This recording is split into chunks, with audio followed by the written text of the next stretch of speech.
جی یہ جو مقدمہ جس میں آج سزائیں ہوئی ہیں وہ کیسز میرے دائر کردہ ہیں. میں اس کیس میں عدالت کے سامنے پیش ہوا. میں شاندانہ کا بھی وکیل تھا, شہریار افریدی صاحب کا بھی تھا. پھر عدالت نے جب تبین عدالت کارروائی شروع کی تو اس میں نے اپنا ایفیڈیوٹ بھی دیا. یہ جو سزائیں ہوئی ہیں ڈی سی اور ایس ایس پی کو, میں اس فاضل جج صاحب کو خراج تحسین پیش کرتا ہوں. ایسی سزائیں بے دریغ ہونی چاہیے. آئی جیز کو ہونی چاہیے, ڈی آئی جیز کو ہونی چاہیے, کمشنروں کو ہونی چاہیے. جن جن لوگوں نے بنیادی انسانی حقوق کی پامالی کی ہیں ان کی جگہ جیل میں ہونی چاہیے. یہ فیصلہ ایک پیغام ہے ان تمام سرکاری افسران کے لیے جنہوں نے سرکاری منصب کا ناجائز اور بے دریغ استعمال کیے.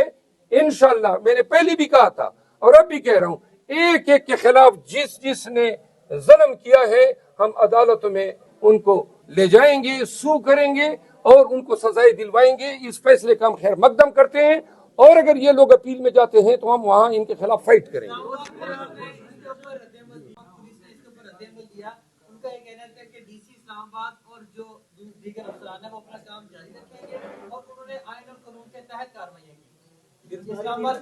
اگر پولیس کا رد عمل یہ ہے تو یہ ایک نئی تبین عدالت ہو گئی ہے.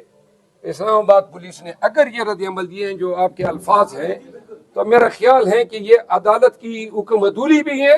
اسلام آباد ہائی کورٹ کو بحیثیت ادارہ سوچنا چاہیے کہ پولیس کیوں کر اتنی جرت کر رہی ہے کہ ہائی کورٹ کے ایک آنریبل جج صاحب کی طرف سے دیے گئے ایڈجوڈیکیشن ایک فیصلے کو وہ یوں قرار دے رہے ہیں گویا جن کو انہوں نے کنوکٹ کیا ہے ان کو غلط کنوکٹ کیا ہے, اور اگر ابھی تک ان کو گرفتار نہیں کیا گیا ہے اور ان کو جیل نہیں بھیجا گیا ہے تو یہ سراسر توہین عدالت ہے اور اس پہ آئی جی اسلام آباد کی سرزنش ہونی چاہیے.